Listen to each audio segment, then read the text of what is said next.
Si vous sentez que l'ambiance commence à être plus tendue, plus chargée, plus électrique, sachez que Mars va bientôt faire une conjonction à Uranus et souvent ça peut créer des tensions, de la violence même d'une façon spontanée, imprévue, imprévisible. Mars et Uranus ensemble, c'est pas la meilleure combinaison, du moins au niveau collectif, parce que Mars, c'est entre autres la guerre, la violence, l'attaque, la réaction, etc. Et Uranus, c'est tout ce qui est imprévisible, tout ce qu'on n'avait pas vu venir.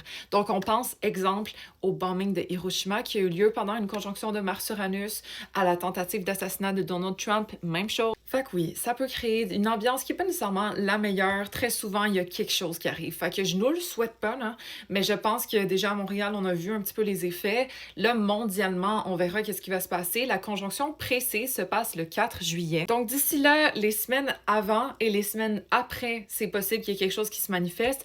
Mais juste dans votre vie, personnellement, si jamais vous êtes plus sur les nerfs, là, sachez que c'est vraiment dans l'air. Mais outre ça, outre que augmenter la tension, ça peut amener aussi des nouvelles façons de faire parce que Uranus, ça reste l'optimisation, l'innovation et Mars, la prise d'action, les processus.